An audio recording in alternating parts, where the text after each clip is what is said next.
Hello friends, welcome back to another episode of Jonah and the Pod. Today we have as a very special guest. We have someone that has a heart for mission and a heart for people. We have someone that I fully haven't grasped yet, sort of an anomaly. I always say that she has like 17 different past lives because I actually don't know. So everyone, welcome Sarah to the podcast. Hey. All right, so first and foremost, I should stop touching the mic, but let's I guess if you want to share about who you are a little bit, what you're doing now, if you want to share your age. Yeah, so obviously my name's Sarah. I'm 28 years old. I'm working as a social worker, and then we know each other through church. Yes. Yeah. Perfect. Yeah. Okay, so actually this is the first episode that I've recorded after I've released an episode. Oh. So I've had some feedback. Yeah. Mainly about my confidence. Okay. So I'll try and be a bit more confident. So you've heard Sarah's and a bit of mine so far. Yeah. As you know, we've got to share your testimony. Yes. You can start from birth. You can start from today. You can start from whenever. And you can go into detail as much as you want, or you can leave as much detail out as you like. And then from that, I'll be asking questions. All right. So I'll let you start if you're ready. Okay, no worries. Maybe put the mic a bit closer. Oh, yeah? Cool. So, I grew up in a nominal Orthodox family. Nominal? So nominal is like sort of like when you'll say that you're a certain religion but you don't practice it. Okay. So my family are Bulgarian from Europe, and when you're from that country, you just say whatever religion is associated. So they would say they're Orthodox, and then I grew up in an Orthodox home. So I didn't really learn anything about God. Like I can remember maybe going once or twice to like Orthodox church, and then I literally remember nothing except like the singing. Yeah. And I'm not dissing Orthodox church at all, but I was just like I wasn't raised up in it. Yeah. And then it's funny how like God's hand was in my life from like a young age. Yeah, it was just like wild. Like I remember my parents, they sent me to like a Anglican preschool where like I think we had like a church service every week or something. In Bulgaria? No, so I was born here. Sorry. I was born in Sydney. Yeah, sorry. So I'm the only family member who was born here. Okay. And then so when I used to go to this Anglican preschool, they'd like tell me about like God and stuff. But I think I was just too young and I didn't understand. And then when I went to primary school, like I made a bunch of friends, and then they all went to scripture. So I think everyone knows what scripture is like religion in schools. Yeah. And then I begged my parents, I'm like, Mom, Dad, like I have to go and be with my friends. And then my mom was like, yeah, you're going to be with your friends. Okay. So then she signed me up for like Protestant scripture. So that was that. So like God was weaving in and out of my life when I was a child. And then when I was a teenager, like I'm going to keep it a bit vague just because I know that like people might watch and stuff. Yeah, that's right. But like, yeah, something really crazy happened in my life. Very traumatic. It was like over like a period of 1 or 2 years. And like the best way I can describe it is like from that day on, like I became an adult. Like I was a child who raised themselves. So that like made a huge impact on me. Like my life shattered. And like I felt hopeless. What age was this? This was like from 12 to 13. Oh wow, okay. Yeah. So I was very young. And like I remember like I really had no one to go to. Like the people that I was supposed to go to weren't there for me. And then like I can't go to my like 13-year-old friends because like what are they going to understand? Yeah. So then I remember I'm like, I have a Bible. And I literally open it up to like, I don't know, Genesis or Exodus. Because at this point, I don't know anything. Like at this point, I don't even think I remember that Jesus rose again. So I was like... It's like he died. Yeah, like he died. And then I was like, it must have been Satan or someone. Because like I truly believe that what was happening to me was my fault. So like I would pray to God and I'd be like, God, like please forgive me, like for everything that is happening to me that was none of my fault at all. And like I tried to read the Bible and I'm like, maybe if I read the Bible, God will take this away from me. That was like my 13-year-old brain. And then maybe like 3 or 4 months later, my best friend, who's still a very close friend, she'll know who she is if she listens to this. Her family would go to church every Sunday and she didn't like church. So she's like, I need to invite one of my friends. So then she invites me and I'm like at the time, I'm like, I didn't know it was an answer to prayer, but I'm like, maybe if I do this, like God will take all of this away from me. Were you actively like reading the Bible or was just that one time where you opened the Bible? Like I was reading, but I was not understanding. I mean, still me to that day. Yeah. Yeah. But like, I was like... I'm joking, by the way. It was just like I don't know if like you remember before becoming a Christian where like you would read like the Bible and it just wouldn't click. It was just like reading it without like the Holy Spirit. So yeah, I would go to this church and I would go like every week. And I'd learn slowly about God. And then I would say after a year, that's when like I actually came to Christ. And it took a while because I was like, I don't know what grace is. I don't know what this is, that. So then when I came to Christ, I was like, oh my gosh. Like this is... Your eyes opened. Yeah, like it was like very much like... I do believe it was genuine, but like it was definitely like adrenaline, emotion fueled. And it didn't help that like one of the churches that I was going to was quite charismatic. So like it didn't help at the time. But I think that's what I sort of needed at the time. I needed definitely that kind of atmosphere for my faith. So then like the next few years, that was 2009 and I was in year 9 when I became a believer. So the next maybe 2-3 years of high school, like I was like on fire for God. Like I full started a Bible study at school with my 3 points of knowledge. I was probably like, I'll probably be like getting judged for like all the inaccuracies I was preaching as a woman, but you know, as a woman, as a child. But yeah, like that was like high school. So that's kind of like what I tell is my like main testimony story. Yeah, your high school. That's like period. My high school story. So that's like 3-year period of year 7 to year 9. Yeah, so that was like 2.5 and then like 2.5 until I graduated. And like, yeah, I would say even though that situation didn't resolve, like a lot of it did resolve. Like, and I feel like even that hurt, that did bring me to Christ, like even though God healed a lot of it, like as depressing as this sounds, like I feel like part of it is always going to be with you. Like, yeah. Yeah. That's tough. Yeah. No, yeah, that makes sense. Yeah.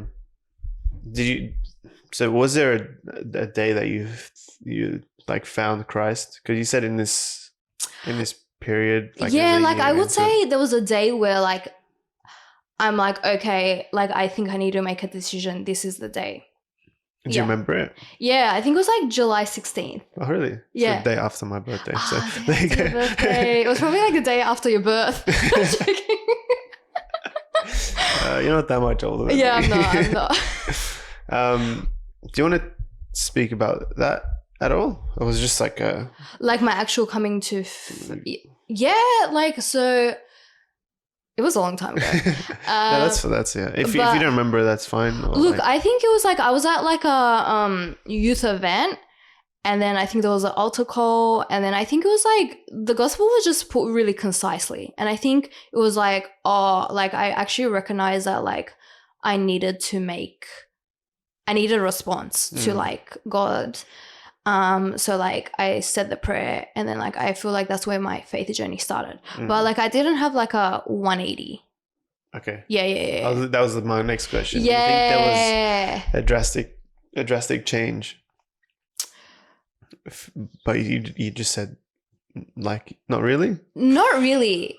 Like I would say, I don't know, maybe someone else can testify for that, but I think it was just kind of like I had like a friend, like someone really close to me who was God, who was with me all the time, because I did feel like alone at the time. Like I had friends, but like that wasn't like enough. So I feel like he was really the crux of it. Yeah. Yeah. He was your friend. He was yeah. He was the person you needed. Yeah, to go like to. you know how the Bible verse, the psalm, where it's like your mother and father might abandon you, but like what's the ending? I am your father. Like like yeah.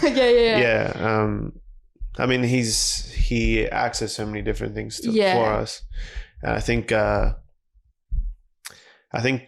if we we just came back. Oh, we say just came back, but camp. We speak about it in the last podcast with Monica. Yeah, a bit about camp. It was the fear of God, and we see like the power that God has, and like we see His awe and everything. This has been playing on my mind so much because I'm like, man, it's wild.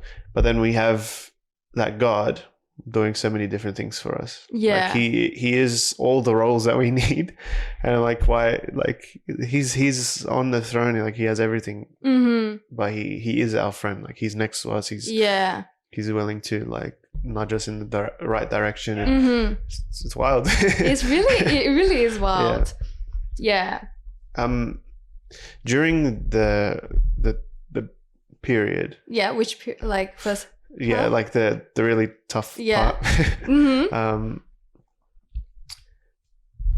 What was going through, like looking back at that moment, and now when you go through times of struggle or times of whatever it is, do you see like a massive difference between the way you were acting or the way you feel? Or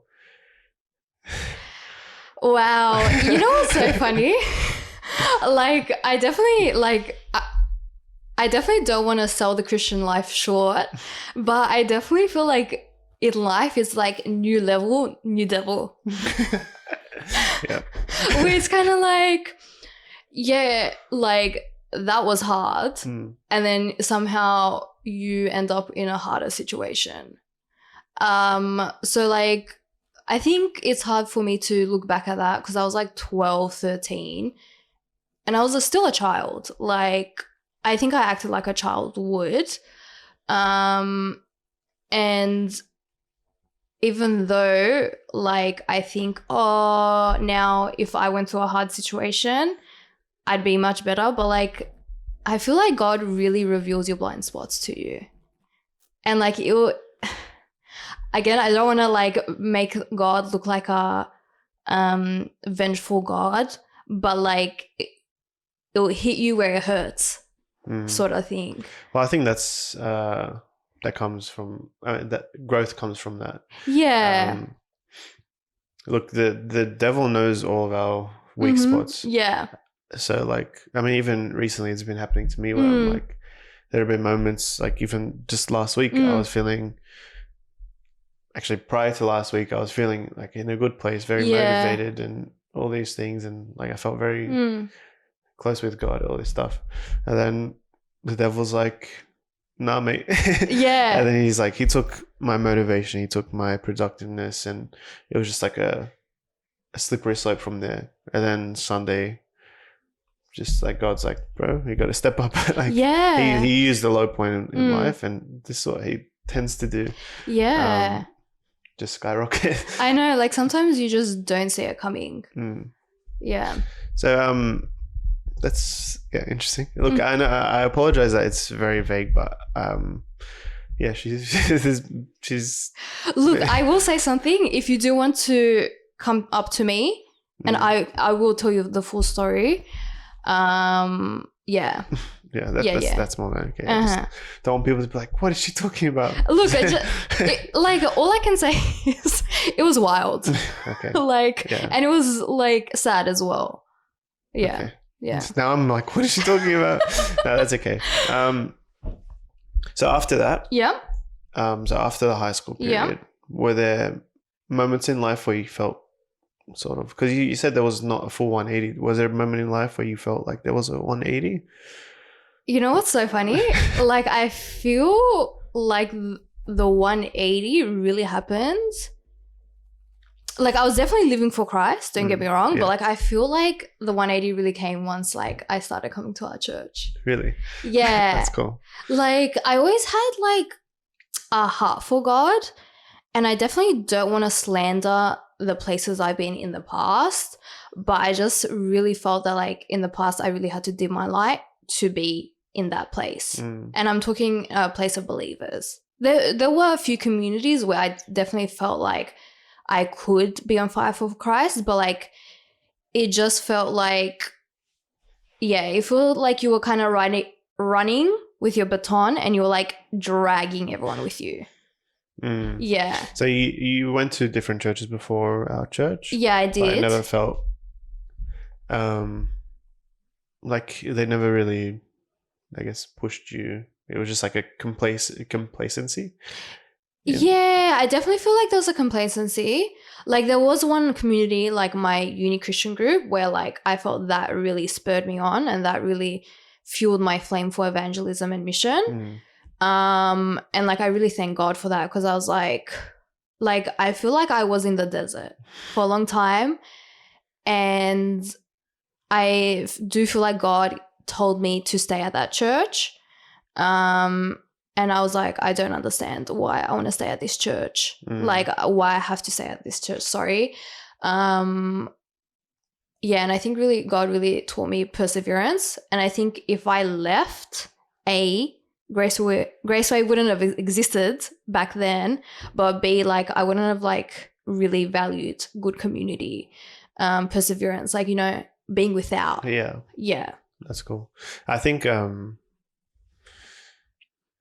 being in a state where you're sort of like, I think a lot of Christians and myself, we're reliant on other believers' faith. Yeah. And that is like a biblical thing. Like we have church for a reason. Yeah. And that's push each other up and bring us all close to Christ. Yeah. I think it's an important thing to have our individual relationship with God. Because a lot of times we have a group relationship with God, but when we're on our own, it's like, whatever it is.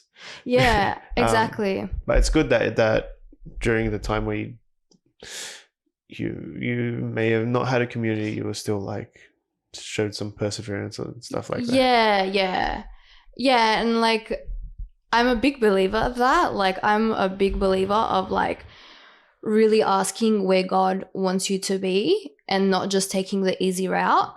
And like when I came to Graceway, I really asked God, I'm like, is this just a cop-out? Like, am I just coming here because it's easy and I know I'll be fed, I know I'll have the community, I know like everything, all my needs will be met?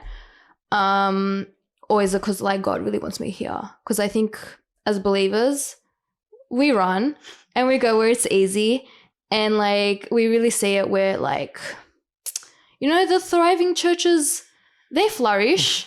And then like the ones that need a bit of perseverance, they die. And I'm not here to say we need to stay in toxic environments, but like imagine we all need to be toxic, guys. We need to be toxic. No, but like I think it's just, I don't think we should run and make our life easier. I think this is something I always say. I've been saying it a lot recently, just to people I talk to.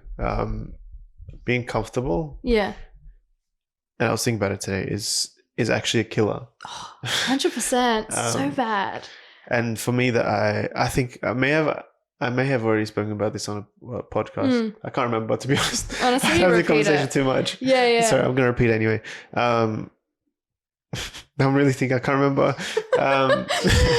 But being comfortable is a killer because we're in stage like we want to be comfortable. Yeah. And when we're comfortable, it means like, sure, I'm doing ministry. Like I do AV and I do youth leading. That's Friday nights, Sunday mornings. Cool. Like I'm serving the Lord. But really, it's become like sometimes it can become a routine and it becomes like just like we're numb to it. Like I'm gonna do a job. It's like working. You're gonna do a job and like, oh, I'm not getting paid for it means I'm serving. Yeah. But realistically, we're just doing it maybe for the sake of it. So being uncomfortable is a positive thing. I think like not even in a Christian perspective, but being uncomfortable is good. Like the hardest working people are the most successful working people. In a Christian setting, the most uncomfortable are those that let's say people that are in places where they there's no like they can't express their faith. They don't have the freedom that we have. Like they're under persecution constantly. Yeah. Like they might not know as much as we do because we have all these resources, we have all these things. But they, like you can see how close they are with God. And that's because they're in a stage where they are uncomfortable and they have to rely on God to help them get through everything. And it's cool. And I think I do say this in a podcast, probably last podcast, but in the Western world, we are very comfortable. That's why I try to make myself be uncomfortable, but it's tough. It's very tough. It really is tough, especially like when everything's handed to us and like we can really easily hide behind like a Christian bubble and just live a safe life. Yeah. And I think being comfortable is actually probably the biggest struggle that like Western society Christians struggle with, because like in a state where we struggle for sin, we'd be like, oh, I haven't struggled with sin that much, so I'm like, I'm doing better. I'm like, no, like if you're struggling with sin at all, like you still need to get rid of it, even if you're just like, oh, I only sinned once this week. I mean, you've definitely sinned more than once this week, but like if you sin more, if you've sinned once this week, you're still sinning. So you've got to get yourself out of, I don't know, out of the comfortable positions. And if that's giving up the thing that's dearest to you, if that's giving up your phone, giving up your computer, giving up maybe some friends, whatever it is, I mean, that's the, wait. I don't think that's, no, it's the button at the back. Sorry, mother walked in again. The red one. Just a little camera on it. Yeah, there we go. No, it's okay. Sorry about that. No, there's no editing. I forgot what else. Oh yeah, back to like comfort and like Western. Yeah, I think it's encouraging because we often feel overwhelmed that we can't get through like sin or a tough time or something, and we hate the uncomfortability of like maybe having to sacrifice something. But I mean, we have a God that is literally victory. He's victorious in everything he does, and that's our God. Like he's on our side. So the fact that we have that God, and it wasn't comfortable for him, like the things that like he had to discipline his children. I don't think it's like, I'm not a parent, but I don't think it's easy to discipline people you love that like, with all that. So he had to do stuff like that. He had to send his own son to die for us. Like he had all these uncomfortabilities that he had to deal with, and he sets the scene for us. It's like, don't be comfortable in the state you're living, because I mean we are never going to be perfect. Yeah. We are never going to be perfect. So that's what we have to strive for. Yeah. And like, I think the reassuring thing for us is that we have the Holy Spirit. So like, we're not going at it alone. Oh, yeah. Yeah. So Definitely like, I mean, he's not asking us to do crazy things. I think we often feel defeated as believers. Like, it's like, oh, I sinned today. Defeated. Yeah. Like, no, you're not defeated. Yeah. Like, you may have stumbled, you may have fallen, but my friend always says, look, we're going to fall, but fall forward. Yeah. Fall forward where you're just like, you're not taking steps backwards, but every time you fall, you are like falling into God's hands. Like, really. Which is amazing. Like, just to think that we have a God that does care this much about us, and like, honestly, that like he just forgives us on and on and on and on. Yeah. It's just wild. Yeah, and it's cool because like once he died for our sins, we are forgiven. Like, it's not a ticket. I mean, Paul says it's not a ticket to sin. But if you do love God, then you don't want to sin. Yeah. Then often we just fall into that sin. More often than not. That's why Jesus died. Yeah, that is why he died. I want to. You mentioned a little bit, and I mentioned at the beginning. You said you have a heart for evangelism and mission. Yeah. I actually don't know if you've had maybe experiences or something, or maybe just tell us what really got you into that. Is it just like something that just happened, or? Yeah. Look, I think it was like always like sort of drilled into me. From like when I was like started going to youth, like they really encouraged like peer Bible studies at the schools. So that's like why I started the Bible study at school. Like we used to have like Chinese international students at our school, because like our school was so poor, so they'd make the Chinese students pay for us. Anyways, cool. And like they'd never hear about God, and like I'd like give them Bibles and stuff. And then after high school, I went into that Christian uni group, which was like very big on evangelism and missions. And like, I don't know, like I just feel for me, it's just like I'll read those few passages in the Bible about missions and evangelism, and I'm like, it's a very hefty weight. Like, like I hate, by no means am I an evangelist, but somehow I got like a bit of a reputation for that.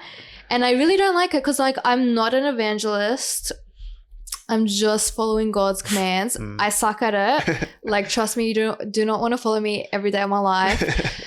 But like, yeah, I think it's just the bare minimum. And like, yeah, it might not be your calling, but the way you might not be good at the gym, you practice, you'll get decent at it.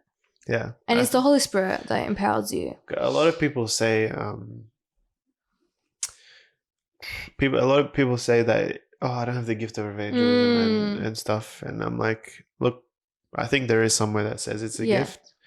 But also the Great Commission, which is one of the last things that Christ tells us to do, and one of the most important is make disciples, baptize them, and teach them. I think for me, I said in the first podcast was I want to start getting better at evangelizing because that's something that I don't do. Like, I don't make disciples. And going to we had an evangelism day recently. Were you there? I don't think you were. No, I wasn't. Yeah, okay. I couldn't remember. Sorry, I didn't want to put you on blast. I couldn't remember if you were there. But Sarah has led like evangelism training at church. Like more discipleship stuff. Yeah, it's true. But they come it's hand in hand. Make disciples. Yeah, exactly. That was like everything in my body was like Jonah, this isn't you. Like Mm. But I was like, no, I'm making it a thing because Yeah. God tells us to do it. It doesn't tell like, some of you are better at this, some of you are better at this. So, I mean, there is times where he says that. Yeah, But definitely. with this, he's saying like, this is everyone's commission. Everyone's great commission is make disciples, baptizing them, and leading them and teaching them. So yeah, it's cool that you have a heart for evangelism or whatever it is. But yeah, and I think like for me, it was like I didn't grow up in the church, so like even though I didn't like dabble that much in the world, like I still know what it is like without God, and like I had like more of a like my foot in the world, so I saw what the world was like, and I'm like no way, like we like evangelism is so important. Yeah. So we spoke about evangelism, but you said missions as well. Have you had some experience in missions that you can talk about? So like I haven't had like proper overseas missions, but like the missions I did go on were like in Australia, and we just like street evangelized for 2 weeks. Oh wow. Yeah. Was it like did you go somewhere specifically? Yeah, so twice I went to Central Coast for 2 weeks, and then once I went to a uni, like these unis in Perth to evangelize there. Like they're like the craziest experiences, because like you just really feel the spiritual attacks. But in saying like walk up evangelism, like when I talk about evangelism, I'm not being like we all need to walk up evangelize, but I do think walk up evangelism does give you that comfort and courage to evangelize to people in your life, because I feel like you're going to have a bit of more impact in the people that you actually do life with, because like you're actually loving them, you're investing in them, like you're putting in the hard yards with them. There's a way that I was taught about how to evangelize or how to tell the gospel to a friend. Just briefly, there's like a 3-step thing. It's prayer, share, care. Prayer, care, share. Yeah. So it starts with the prayer. Yeah. If you have someone that you're thinking of, pray for them. If you don't, pray that you can see them, because you'll see them. Yeah. Actually, with that, real quick, Martin Garcia, you can say his last name. Everyone knows him. He's the Word of Life director. And he always shares this story. So with Word of Life is a youth ministry. I think I talked about them in the first podcast. He needed to find a 12-seater van, like just a white van, whatever. And in that period where he needed to find one, he was doing so much research on them. And he says since he started researching it, he sees them everywhere. Everyone on the roads, streets, everything. Like he saw them everywhere. But before that, it's not like they weren't there. He just didn't he didn't notice them because, he just he didn't care about 12-seater vans. But once he took caring to 12-seater vans, he saw them everywhere. And now you guys are going to see 12-seat vans everywhere. But my point is, like, we might not see non-Christians in our lives, or like people that don't know Christ, whatever it is. But that's probably because we're not looking for them. Yeah. Because they're all around us. Like whether at work or your friends or family or whatever it is, they're there. So the first thing is pray. If you know people, pray for them individually. Yeah. If you don't know people, pray for people so that God can show you, and He will show you. And that's the prayer one. But the care is just listen, like hear their story, hear what they have to say. Maybe they don't agree with Christianity, or they don't know anything about it, or maybe you can just show that like you care about them in that, but do it genuinely. You can't just fake caring. Oh yeah, 100%, because they see right through it. Yeah, they do. And like, they can tell. They definitely can tell. Yeah. And once you show a bit, it doesn't even have to be with like religion or anything, but just if someone likes boxing, just be like, yeah, that's cool. Like, tell me more about boxing, even if you don't really know. Like, Yeah. sort of be interested in what they have to say, and then it comes sharing. And I mean, once you hear what they have to share, they might not listen to what you have to share, but they'll be more likely to hear what you have to share, because I mean, you just listen to them to share for however long. That's true. Yeah, that's like a way that I've thought. It doesn't mean you have to be like that all the time, because maybe you just come like encounter someone. Hopefully you're already praying about it, but maybe you just encounter someone and you're like, oh, okay, this is an opportunity. Like, yeah. Yeah, exactly. Like, that's the way I was trained as well. And I feel like, like, it might be a bit of controversy, but I do think that's like the better way in evangelizing. I think in our society, like, we're moving away from the like, let me like show you this gospel tract, and like giving them no time and space to share. Like, we live in a really hurt society where people need to be validated, they need to be seen. There's so much religious trauma, like, and like there's so much already hate towards the church that like you shoving a pamphlet in their face is not like the way to go. Yeah. And I think like we really need to be the hands and feet of Jesus and just like, you know, validate what they're going through and like hear them out and like really listen to them. Yeah. And then like, you know, more often than not, they'll be open to hear what you have to say as well. Yeah, that's a massive thing. And I think we also like I went to the evangelism day where we wore bright green shirts and we went up to people.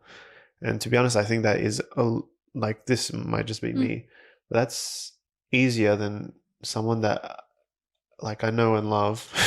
Like, I can share it with them, I can tell them about it, but it's harder because maybe you love them that much and you're just like, it's so tough because I don't want to lose them, or I don't want to push them away, I don't want to scare them off. Again, I think I said this in a podcast for my mind, but like, if you do love them, God's like, that's how you love them. Showing them that is the way to life. Like, if someone is sick and you have the cure, I mean, you're going to give them a cure, right? You're not going to be selfish, be like, oh, I want to keep it. 100%. Yeah. And like, yeah, like, you know, there's that saying where it's like, what is it, like, live the gospel and use words when necessary? And it's like, no, you have to use words. Like, a lot of people say actions speak louder than words. Like, yes, but like, you also need the words. Like, like, people don't know the gospel. Like, people are nice. Like, it's not just Christians that are nice. Or like a everyone, lot of people there's so many people that are nice. So, like, what makes us stand apart? That's true. Maybe it's a genuineness, but people can't really see like the genuineness of like fully. So yeah, my encouragement to, I guess, myself firstly, I'll look in the mirror right now. We're both looking in the mirror. Is to if you have friends or family or loved ones that don't know Christ, like, you need to like speak to them. That's me. I need to speak to them. And I've been trying to be more aware of that. It's a bit tough, but I mean, it's tough. Tough. And I think like really ask God to show like the gravity of like the situation. Like, I remember I was listening to like this, I don't know, TV evangelist when I was in high school. And I'm not even sure if this is a real Bible verse or they took it way out of context. But for some reason, it convicts me to this day. It was like, I don't know, it was somewhere in the Old Testament, and like somehow maybe it's a real Bible verse. If someone knows it, please let me know. But it was like for every person that you don't like tell the good news to, like, you're gonna have to be held account to that. Oh. And then it's kind of like, imagine for like every person I know that I haven't told the gospel to, like, God will be like, why didn't you tell them the gospel? Is that a verse? I don't know. Like, no. I don't think it's a verse, but like for some reason, like it's just stuck in my head. Like this concept of like, I'm gonna have to give account for like every person I'm not telling the gospel to. Wait, what's the like? I know you don't know the verse, but what did you just say? I'll just try It to was search kind of like like for every person you don't tell the good news, you'll be held by it. Oh, I don't know. I don't know. You'll be held. What should be like nothing to do with this? No, it sounds like somewhat.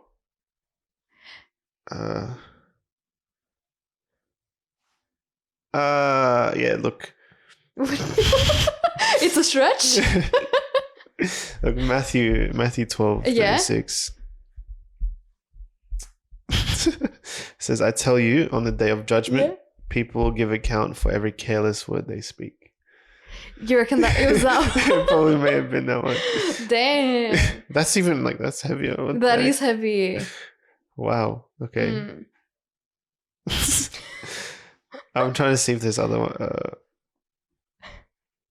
Maybe we can put it like in the description of the pod. This is the one that Sarah was talking about. Just find the televangelists. Yeah, maybe it was like a very interesting translation. You know, it's I don't know. Not sure. Yeah, but yeah, that's like the thing that's that kind of heavy. It hits me to this day. Yeah. I fully had a mind blank. I was going to ask you something. So on evangelism. Wow. What were we talking about before that? We were talking about like using words and like opposed to actions. Yeah. Wow. Mind blank. Hello. I don't know. We'll continue. This is annoying me.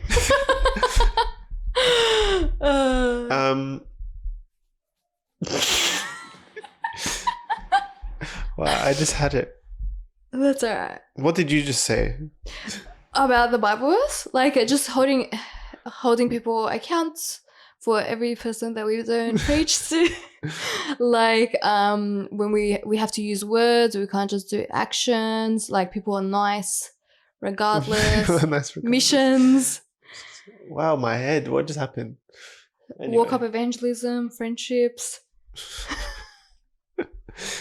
What the? Oh, I was gonna tell the story. Wow, thank you. I want to see my face back when I was thinking, because I was everywhere. Okay, so I remember hearing a sermon from Francis Chan. And this was years ago, but I still remember it. It's probably like 2016, 2017, 2018. I don't know. It was a long time ago, and I still remember it. It was Francis Chan, and he's talking about his grandma, and his grandma's not a believer for her whole life, but she's on her deathbed, like she's close to dying. And Francis Chan, it didn't hit him until that day, where like she's not saved.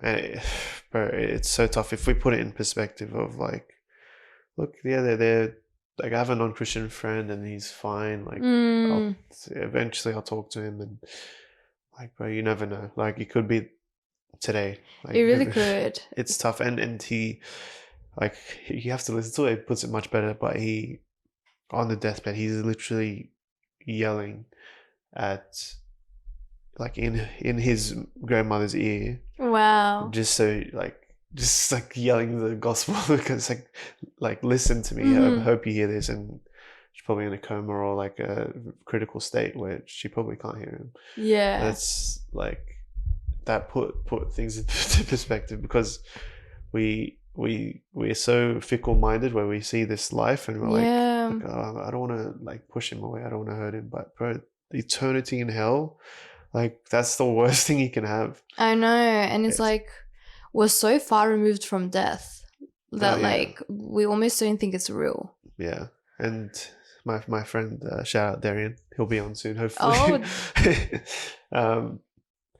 I remember saying, "Oh man, I can't wait for Christ to come back."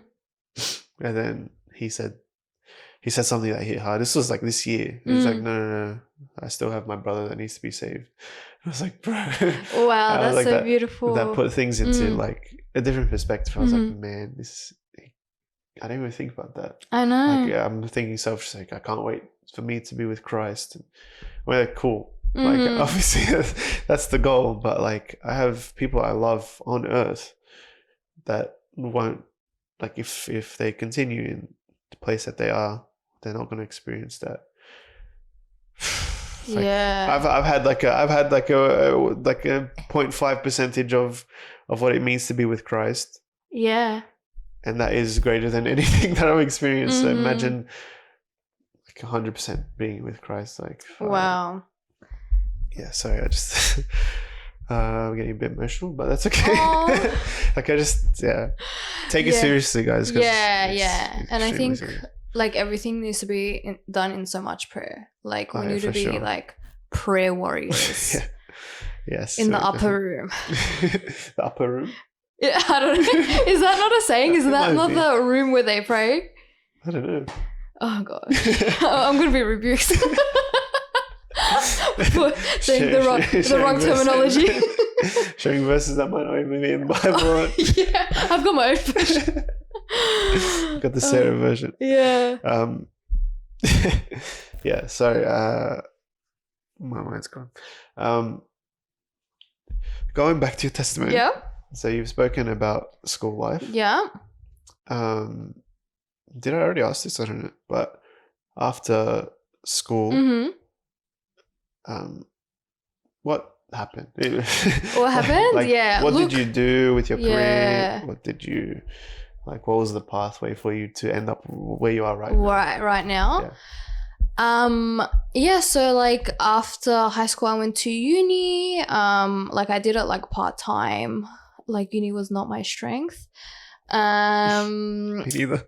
I never went to uni, but yeah. Like, but like at the same time, because I did it part-time, I was able to enjoy life. And then like I was just working a bunch of jobs, like retail mainly. And then like about 2018, I got into like my field while still studying, and then like I've been working in that field ever since. Yeah, that's cool. So wait, retail, you said? So I started in retail, and then I ended up in youth. So I'm youth ministry. Yeah. Oh, like ministry. youth work. Sorry. Youth work, yeah. Sorry. Yeah. My mind just goes youth ministry. Yeah. Okay. And how are you finding that?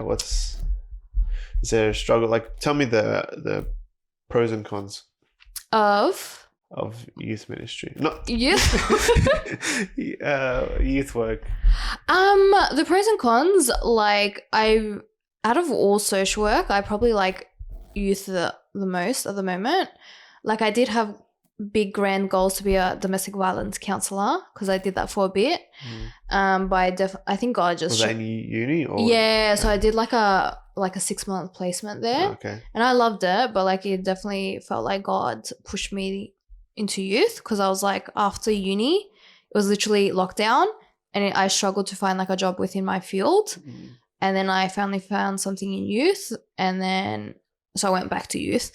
And it feels like God like just wants me there.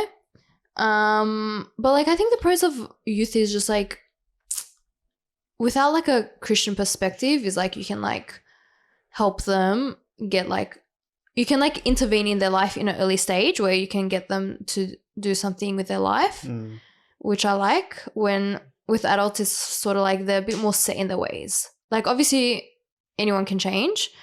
But yeah, that's cool. I think just knowing who you are, you can, I think maybe not all people, but maybe half, like some people, you can really tell their personality and who they are with their job.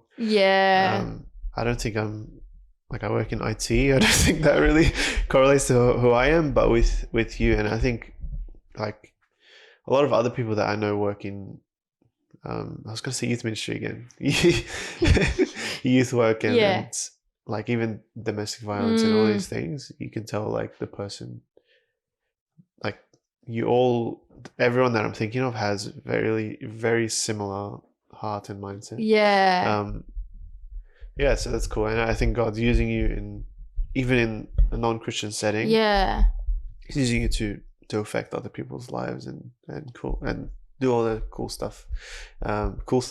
Yeah, and it's good. Like, I know, like, a lot of Christians will ask me, they're like, oh, can you preach the gospel at work? And I'm like, nah, I can't. You can't, yeah. Like, and then, like, a lot of people are like, oh, well, I don't want to be a social worker then.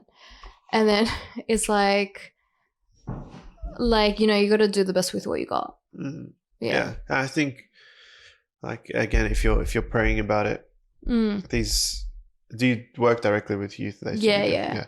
The youth might see, like, this Sarah girl is, I don't know if chick's offensive. No, they'll say much worse. This Sarah girl is different. She's very kind. She's very loving. Yeah. You can tell that maybe she's not just doing it for a job, something that she's passionate. I don't know, something like that. Yeah. I think, like, even, like, mannerisms and, like, like, I won't swear. Yeah. Like, I won't allude to, like I won't allude that I do, like, drinking and drugs and stuff. Yeah. Stuff like that. And then that's, like, I mean, that's part of my testimony is that I saw that I didn't have something from my family. Yeah. Like, something that my family had. I saw that I didn't have that. Sorry if you heard that. I just bumped the mic.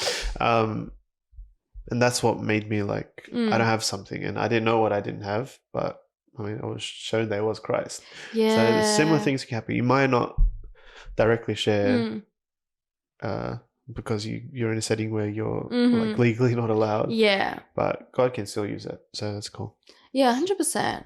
Like, I definitely believe that, you know, our workplace is like our biggest mission field. 100%. Yeah. I always say full-time ministry is anywhere that you are. Yeah. If you're jobless, if you're full-time construction or 100%. If you're a cleaner, work, anything. IT, everything, it should be it should be full-time ministry. Yeah, and, like, I think it's easy for me to say because, like, I am in such a caring profession, but, like, so many believers will be like, oh, I need to be in a caring profession. And I'm like, you definitely do not need to be in a caring profession, like, to, like, do God's work. Because, like, if all of us Christians congregate to that one profession, like, who's going to, like, minister to the cleaners, to the managers, to the retail workers, kind of like that. Yeah, and yeah, it's very cool. I mean, not all the disciples, but the disciples of Jesus had all different jobs. It wasn't like they weren't all fishermen, they weren't all doctors, they all had different. Yeah. It's cool. We've been going for 50-ish minutes. Just so we can take a photo. Yeah. So, do you know what this is? I take a photo. So, I mean, you can see it behind you. Yeah. It's a bit full. It's not full at all. Okay. But it's, from what you've seen, it's a bit more full because you've only seen Sarah. I've only seen, like, one. So what you do, just take a photo of anything. It could be us. It could be, and then we put it up. I recommend. I thought I pressed it. I recommend using flash because you can see the ones with the flash look a bit better. All right. Also, there's a timer if you want to place it somewhere. I haven't told anyone that, but there is a timer if you like. All right. So flash is on. Yes. And then this is the button. Yes. And all right, are you ready, Jonah? Yes, I'm ready. Okay, I'll put this up. You can shut it down. All right, cool. Am I in it? I can't tell. Okay, we're gonna risk it. That's good. Oh, that's blinding. Yeah, I hope I didn't blink. But I put it in this cupboard. Nice. We'll just leave it for a bit. I never know whether to put it face up or down. Yeah. I don't think it matters these days. Yeah, it might not matter. What was it? Yes. Okay. So what is the goal now? Are you happy where you are? Did you want to do something different? You don't really know? I don't know. Tell me your 5-year plan. Like, I really don't know. Like, I've just never been a planner in the sense that I will have plans, but like God has other plans. Like, and I'm doing like rough plans, don't get me wrong, but like I'm just being a bit more open to God's plans. Yeah. That's cool. Yeah. That's cool. Yeah, for me, I have no idea where I'm ending, where I'm going. But I'm just like in a stage where like God just use me wherever I go. If you could give, I mean, I asked this question to everyone, but they all get overwhelmed. If you could give advice or say not one thing, but say anything to the people that are watching, maybe something that's on your heart or anything, maybe something that you spoke about today. Yeah. What would you tell the people? Damn. What would I tell everyone? Like, I'm thinking like our church people, but then I'm like, I have to be mindful that there's other people. Anyway, everything. You can arrest all the church people. No. Do better. No, by name. Ooh. Nah. Look, I just think just go on fire for God. And I think like also like God takes care of you, but take care of yourself as well. Like I think you know, life's not a sprint, it's a marathon. So like you wanna last the whole the whole lifetime. Yeah. So yeah. How would you suggest of taking care of yourself? Like I just think like Christians were very like giving, were very selfless. I think, you know, boundaries. Like, you know, like don't serve, like, you know, I don't want to say don't serve 24/7, but like really reflect. Like obviously there's seasons where God is going to ask you a lot, and like, you know, like seasons are like harvests. Like there will be a harvest where you're working a lot, and then there will be like a quiet season where God is like preparing you and like preparing your heart, and then yourself preparing yourself. So I think that if you've got good Christian community, like make use of it. You know, if you don't, pray about it. Like obviously, yeah, you can't force good friend like community. Like I mean, I have been in communities where they're well-meaning, but like trying to do life with them, like it's tough. It wasn't possible. Like I think everyone is different. So people can come to our church, and maybe feel like it's not for me. Like, maybe 100%. I don't feel. But I mean, for me, I came to church and like this is definitely for me. Yeah. I think everyone is different, and people in the communities that you were in before, maybe they were like, this is definitely for me. Maybe and I think like definitely for them, like they had their communities, and like now I understand. I'm like they probably just didn't have capacity to bring another person in. Like right now, I'm like, as much as I love everyone, like I really don't know if I have the capacity to bring someone else into my circle to do life with them. Right. And like I'm like, obviously I'll make space, but like it's a bit overwhelming. Yeah, it's a bit overwhelming. Like but then God will, like, you never know. Like, like God will make tomorrow he'll be like, here's someone else that I need you to be part of. Yeah. Obviously, like if it's God's will, definitely I'm open. But like, I mean, I can see they could have thought the same thing. They could have been like, these are my people. Like I really don't have time to like reach out to Sarah. For sure.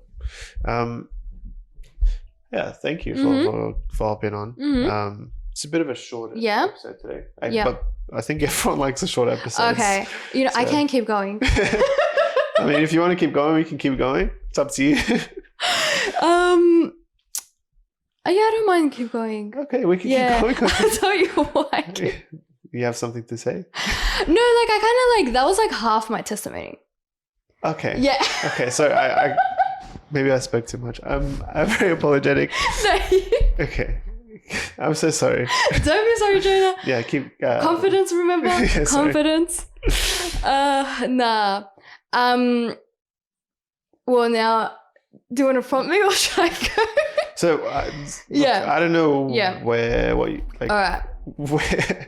where did you stop from your testimony? Was it Okay. after school? I kind of stopped before our church kind of thing. Okay. All right. Sorry. I'm so sorry. No, Jonah, please don't be sorry. Anyway, everyone probably like, oh, the ending, and then it was like, no, It's round 2, guys. Still like round 2. Anyways, so yeah, like as I was saying, like I came to this church, like right after our first lockdown. So yeah, like I wasn't like planning to come here, like for those who know, like I was at my old church and God actually blessed me at that church. Like my old pastor actually challenged me and he's like, why are you leaving? And then I told him my superficial reasons and he's like, that's not good enough. And then I'm like, find a husband. yeah. Well, Grace is not working out. Actually, yeah. All right, I'm moving churches again. Nah, but like I was like, yeah, this, that, whatever. And he's like, that's not good enough. So I prayed about it. So then like that year, God really blessed me. And then because of lockdown, my old church wasn't having services. So I came to our church and like I just kept coming. So then I prayed about it and I committed. But like I really didn't like want to leave the old church. And I felt like this was like the first time where I had like true community. Wait, like, so you didn't want to leave the old church? yeah, at that point I was like, I actually want to stay. Okay. So like it's funny how God flips things. Yeah. Or like I was more content, but then when I saw like the growth and opportunity, like I was like, no, God like wants me here. And then like the growth was like phenomenal because I was like, I never met people that were like on fire for God this much. And it's like a constant. It's not. The thing is, my brother hates the phrase "on fire for God." Yeah. And like, because, I mean, it should be like an eternal flame. Yeah. Obviously there is like low points, high points. Yeah. But like the fire for God is a continuous thing. True. Yeah, so. like a passion maybe. Yeah. Like it was just like, you know, we'd go out to like a birthday, to lunch, and we'd be talking about God and like the intricate details of the Bible. And I'm like, how do you know Exodus? Like, how do you know? What does Leviticus mean? I know. I'm like, and I was just like gobsmacked. And I was like, wow. Like, I feel like I grew so much. Like, there was like sins in my life that like kind of just like dropped. And like, I don't know, like it's just different person. Like even like my old believer friends will be like, you're a whole new person. And it's like, even before I was being sanctified and stuff, but then now, like even more, like it's insane. He's still growing and still like, yeah. Can you see yourself growing? Or is it just like you feel like you've plateaued? Look, I feel like I've been growing, but because I feel like there's big growth. And like the big growth happened like last year. Oh, really? Yeah. Meeting me. Yes, I was like, when Jonah came, he challenged me, he rebuked me. Yeah, I rested it so hard. I was like, damn. No, sorry. Continue. Yeah. So like last year, funny enough, was like the hardest year of my life. Really? Which was harder than my childhood. Wow, okay. So I would not have. Actually, I remember there was. Anyway, yeah. Yeah. Gotta stop speaking. So it was so funny. Like my life is literally the Old Testament. Like God will bless me. Then I'm like, my blessings, not God's. And then God strips me. And then it's this repeated cycle of me repenting, and then I get blessed again. So anyways, at the start of last year, like I was probably like, I was in a good place in my career. I was living by myself. like I was literally like I was about to buy a property. Oh, really? Yeah. Oh, okay. So I was like literally going to auctions, and then like one day, like I wake up and I feel like hell. Oh. Like I feel like I'm getting electrocuted. And I'm like, oh, this is weird. This is weird. But I go on with my day, whatever. And then like in the next few weeks, I would say like a month or so, like my health deteriorates like crazy. Like it was wild. And I'm like panicking because I'm like, I think I'm dying. Like it was that bad. And then like the doctors were panicking. I was getting rushed to tests. Like I was like, oh my God, like I'm going to have like brain surgery, and like I'm going to a neurosurgeon and like everything. So like I lose everything. Wow, yeah. Like I lose the loan. I lose the house I live by myself in because I can't work. I stopped working for a bit. Then I'm like, I need to quit work because I can't keep this up. And then like I get diagnosed with something, and then I call this place up, and then this lady's like, get used to it. This is your life. Like she's like, you're going to be sick for life. And I'm like, part of me, like I was dying inside. Like there's empathy and sympathy, and like now I really empathize with people that really get sick. And I was like, and anyone from Graceway knows that I was rock bottom. Like if you saw me on a Sunday, like I could barely hold it together. But like I would force myself to go to church because I'm like, if I stay home, I'm going to lose my mind. Yeah. I mean, that's very good. Yeah. And I was like I remember telling my Adriana, I was like I feel like this is my Job moment. Like I lost everything. Like what if I just renounce Christ right now? Like will I get everything back? And obviously I didn't, because she's like, you're a fool. She said, she's like, you're a fool. You're a fool. That. Like, you know, she told you what you needed to. Yeah. Like a non-Christian's life is not better than yours. Like just because it looks good on the outside, it's so much worse on the inside. Yeah. So that really shook me to my core. And I think through that like Job moment, like it was the biggest refining fire and like closeness to God I ever felt, because like, you know, we say, oh, I need God's strength for this day, but like you can walk, you can run, you can do most things, but I was literally like asking God's strength to walk to the kitchen. Like, and it was just like, it was the hardest, but it was like the most beautiful moment, because you're like, that was God. Yeah. It's sort of what I was saying before, where like in the lowest times, like people getting persecuted constantly, where they don't have much. Yeah. I mean, they're closest with God, because they need to rely on God. Yeah. So you felt that. So like I really felt that. And because I'm the most stubborn person on human earth, and I think because of all the trials I've been through, like I do have this like resilience, and I'm like, when that woman told me I'm not going to get better, I'm like, I'm going to get better. Yeah. Like I will find a cure.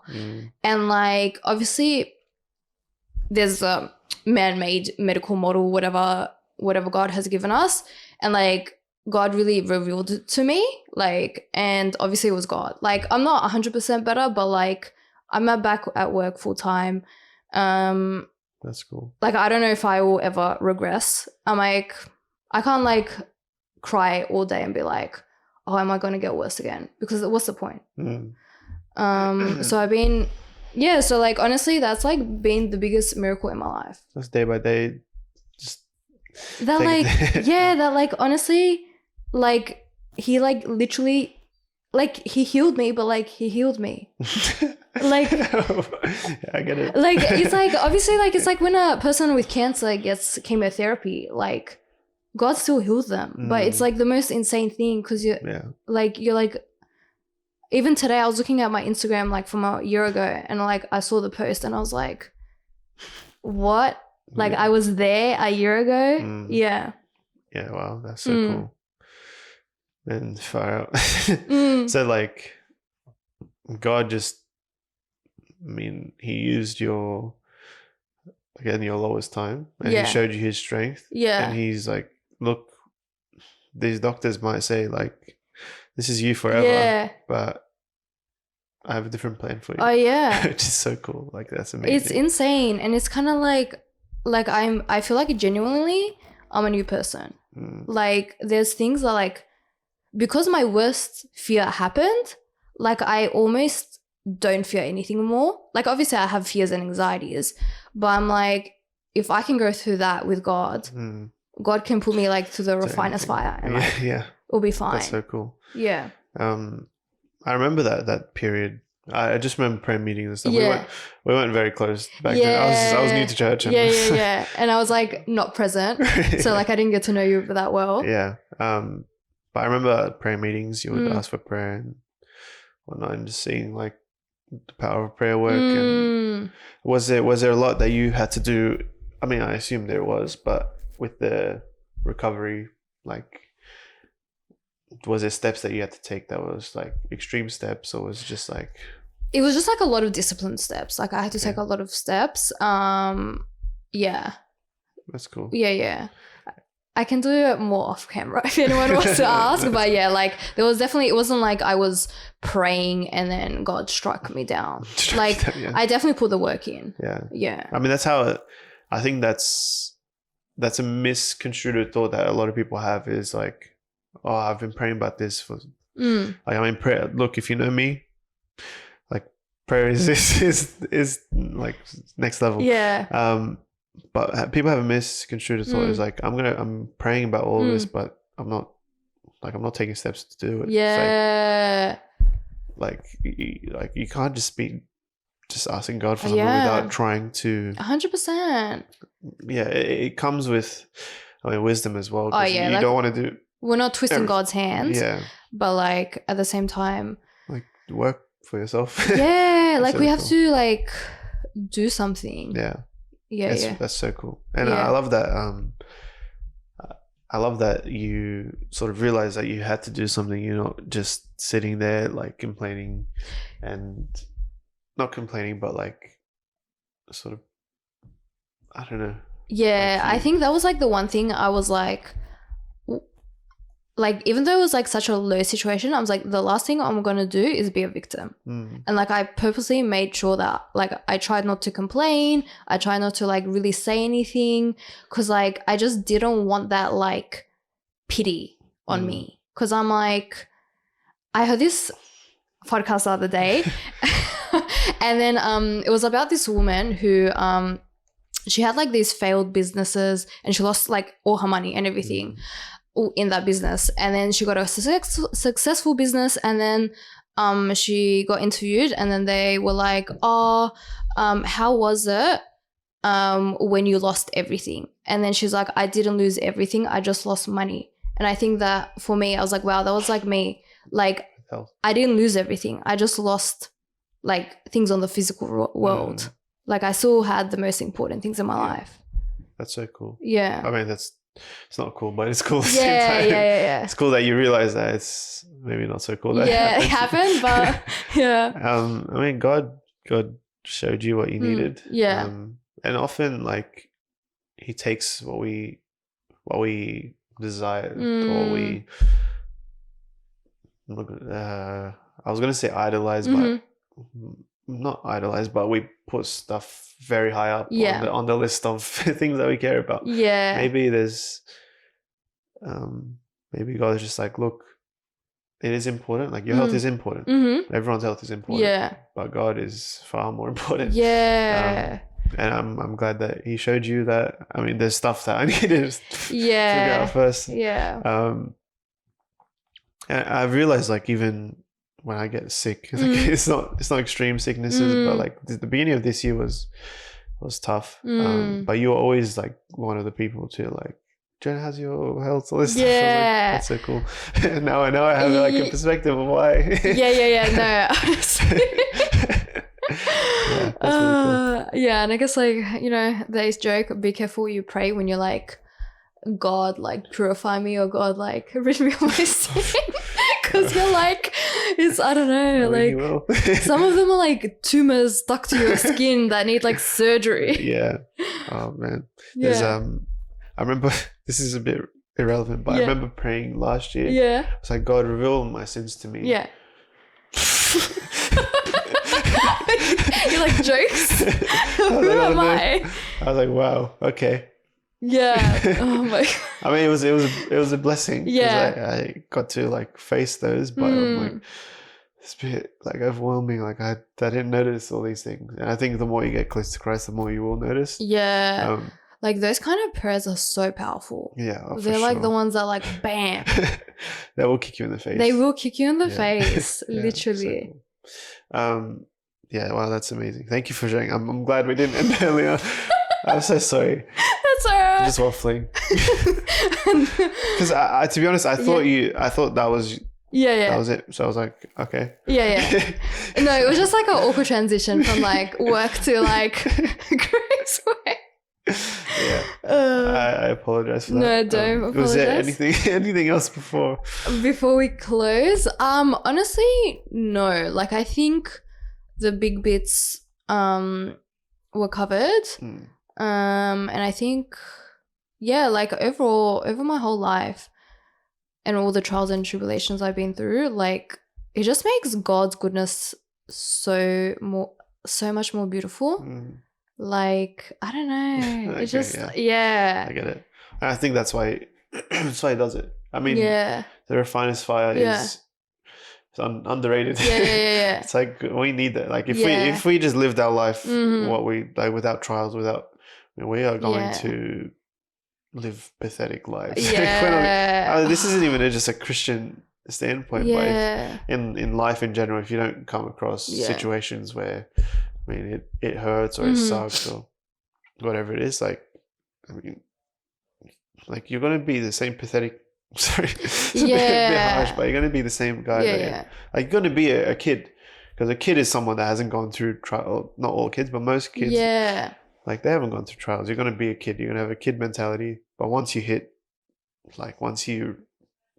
something happens, that's when you grow. I was gonna say grow as a man, but you know what I mean? Grow as a person. Grow as a person. Yeah, but and you also don't want it to burn you. Like, you know, we all both know, like, I'm sure we both know Christians who, like, you know, they went through a trial and instead of refining them, they're like bitter and burnt. Yeah, for and sure. It's like, you know. For sure. But that's on the. I mean, that's on us. Oh, that's definitely on us, and we definitely don't want to be like that. Yeah. And again, I think I said it in Sarah's, like, the second podcast. Did I? I said it in one podcast for sure. First one, second one, third one, fourth. I don't know. I definitely said it, but like the refiner's fire, we come out. No, it wasn't Sarah's. Sorry. You either like come out better and you come out refined and pure as gold. Yeah. Or you don't come out. Like, I did say that. You really did, yeah. And it's true. It's funny how everything's just coming back, because I have to edit, so everything's like if we had this conversation, I wouldn't have known that I said that, but because I've watched it probably twice, 3 times now. Like, I remember saying that. But yeah, for sure. And I mean, if you listen to the last podcast, you haven't heard it yet, but I speak about being heartbroken. Like, it's like, of course it hurts. Yeah. But heartbreak was something that actually pushed me like closer to Christ. It was such a blessing, because it sucked, but then God was like, it sucks, but I'm gonna refine you. Like, you're gonna become better. And so heartbreak, whatever it is, health issues, money issues, all the issues. All the issues. Persecution. And it puts things again in perspective about evangelism, or like telling your friends about Christ. Like, they might push back, they might say things that hurt. Let it grow you. Let it grow you. You know, I saw this like John Piper like quote where it was like, I'm gonna butcher it, but it was like, you know, mourn that your life didn't go the way you wanted to, but then go to Christ and worship Him. And it's kind of like your feelings and everything are valid. That I thought you're covering the main camera. Sorry.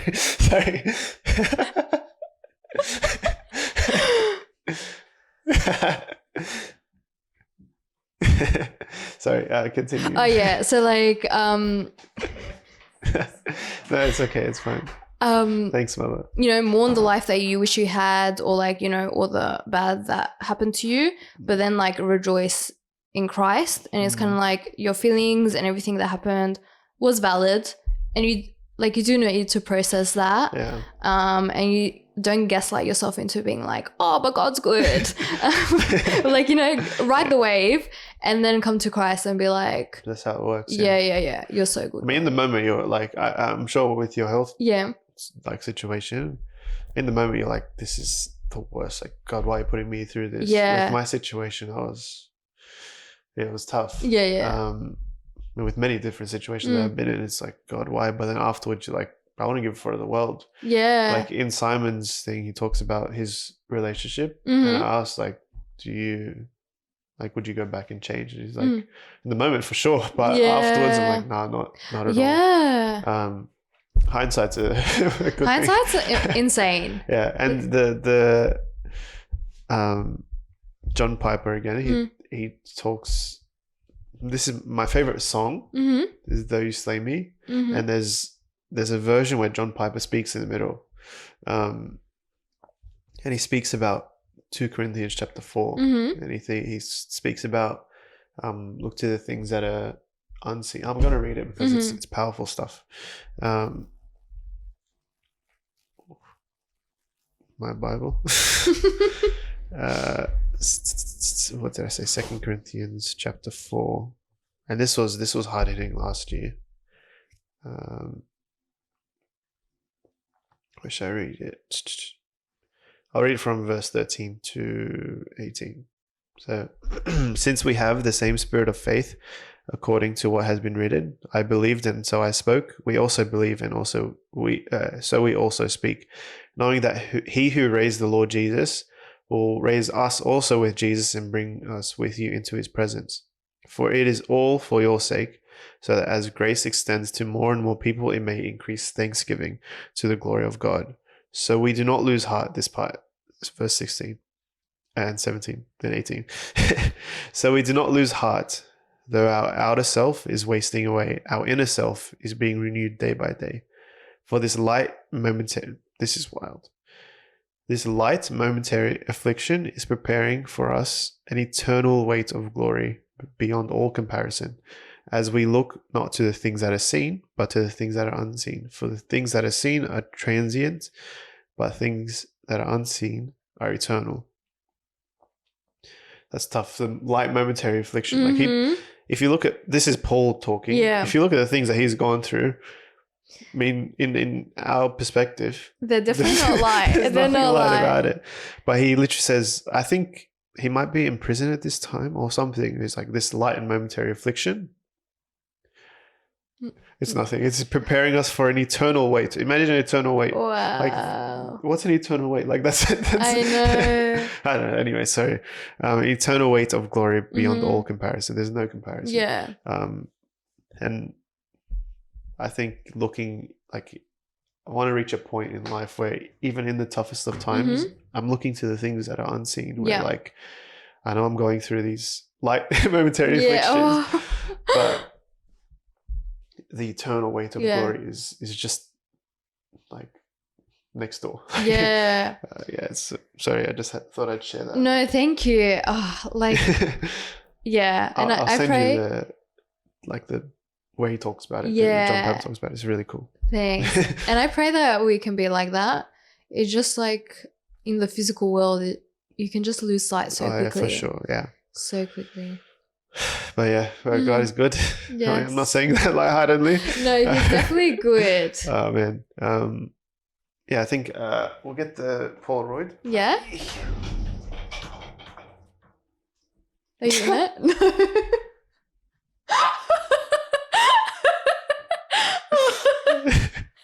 Oh damn! It looks like it's a selfie. It does not look like you at all as well. Like that doesn't look like you. No, it doesn't. It looks like, oh my goodness. I have to show them. I was going to say we can take another one if you want, but it's It's like $15 a pop. They're very expensive. Yeah. Look, just draw me in it. We cannot see. You gotta put your hand behind it and be like, yeah, you gotta be like, this is my. That's bad. We're gonna use this anyway. Yeah. Bad. I feel bad. But, Just put my name. yes, so you can sign it. Oh. I keep saying I need to buy Sharpies, but I never do. Isn't the pink one a Sharpie? It is. So you can use the pink one. It's just harder to see. I need to buy different color Sharpies. All right, Sarah Maria. In case you get. That's so funny. It doesn't look like you at all. Like I wouldn't guess that was you. No. I only had one job to do and I didn't do it. I mean, I look pretty clear. You do. We knew. We noticed. I mean, You didn't get hijacked. What? You didn't get hijacked? That's not actually better. Okay, no, that's not better. It's just flicking to all the cameras now. Oh, I need the hand. It's not working, bro. Focus. Okay, look. It just says Sarah Maria. They can imagine it. When they come for the pod, they can see it. Yes, exactly. True. You can put it up wherever you like. Okay. I'm just probably gonna cover someone. My arch enemy. I'll give it to you. You. It's fully up to you. Should I put it just in the middle? Wherever you want. middle. Wherever you want. Why don't you have one with your brother? I just thought like this first episode, just a second. Straighten that one up again. So. Oh yes. So very cool. Adding to the collection. Yes, you got 6 pods now. Yes, 6. Yeah, and we'll get to many more. I want to fill this thing up and then get another one, fill that up, and then fill that other one. Yeah, No just way. non-stop. I give people the option. Mm-hmm. Do the outro. Okay. if you like, you don't have to. Monica didn't do the outro. So it's up to you if you like. And then everything you don't say, I'll say. So. Okay. What is the outro? What do I make it to be? Yeah, whatever you want it to be. Imagine I just made whale noises. Look, everyone's saying I should get intro of whale noises. But I'm like, you should. I can't do it. But I have nothing. I'm sorry. That's okay. I'm really sorry. Thank you for hopping on. No worries. Honestly, a blessing, and I'm glad we didn't end earlier. I hope my trauma dump was bearable. No, it wasn't trauma dump. It was a God dump. Yeah, God dump. I don't know if I like that. It was like God's hand in my life. Yeah, it was God using terrible situations for good. For good. Yes. Yeah, thank you for hopping on. Mm. Guys, I know, like, I don't need subscribers or likes, but you might as well, right? Like, I was gonna, you know how YouTube say 50% of you have subscribed. Oh yeah. But I don't know this. You don't know the stats. 99% of you haven't subscribed. You know what? Your biggest haters are in your inner circle. Wow. Why'd that hurt so much? She's in my inner circle. No, I'm joking, guys. I ruined it. No, you're good. No. But yeah, subscribe, like. We're on Spotify. Do the 5-star rating. Honestly, I actually don't care about this stuff, but it'll be cool. So, yeah, share. Share. Honestly, yeah, just do whatever you like. That doesn't bother me. Oh, that camera died. Yeah, a PayPal to Jonah for his hardware. I'm gonna stop. Patreon. But this on Patreon. Look, for some episodes, I might need a Patreon. Yeah. No, but for real, thank you for watching. Thank you, Sarah, for hopping on. Yeah, I think that's good. Sweet. And we shall see you next Monday. Peace. See ya.